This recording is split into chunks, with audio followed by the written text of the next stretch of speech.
మురళీ నాయక్ చిన్నవాడైన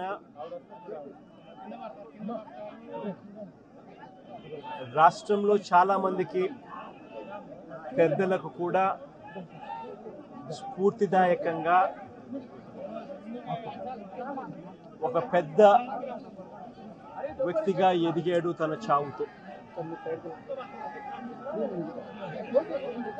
భారతదేశం కోసం తాను పోరాడుతూ తన చావు వల్ల అనేక మంది మిగిలిన అన్నదమ్ములు అక్కచెల్లెమ్మలకు రక్షణిస్తూ తాను ప్రాణాలు కోల్పోయాడు. అలాంటి మురళిని తేడమైతే వెనక్కి తాలేము, కానీ మురళి చేసిన త్యాగానికైతే మాత్రం ఆంధ్ర రాష్ట్రంలో ఉన్న ప్రతి ఒక్కరం కూడా మురళికి ఇప్పటికీ కూడా రుణపడే ఉంటాం.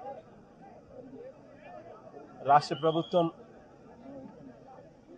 మొట్టమొదటిసారిగా ఏ జవాన్ చనిపోయినా కూడా ఆ జవాన్లకు ఇటువంటి ఘటనలో ఏదైనా కానీ ప్రాణాలు కోల్పోతే, దేశం కోసం పోరాటం చేస్తూ ప్రాణాలు కోల్పోతే 50 లక్షల రూపాయలు ఇచ్చే సాంప్రదాయం మొదలుపెట్టింది వైఎస్ఆర్సీపీ ప్రభుత్వ హయాంలో మొదలుపెట్టినందుకు చాలా సంతోషపడతా ఉన్నాం.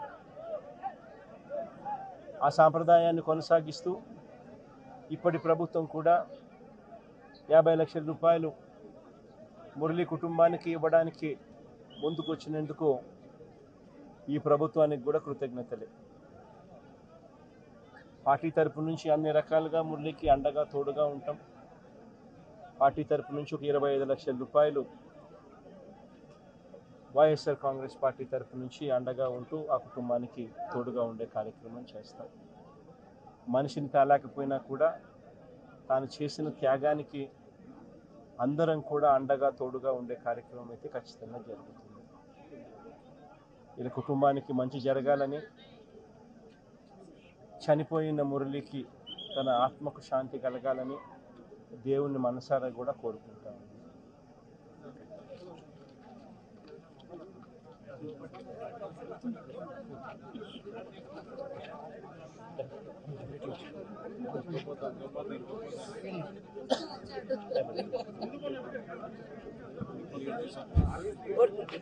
కోటి కోటి ధన్యవాదాలు సార్.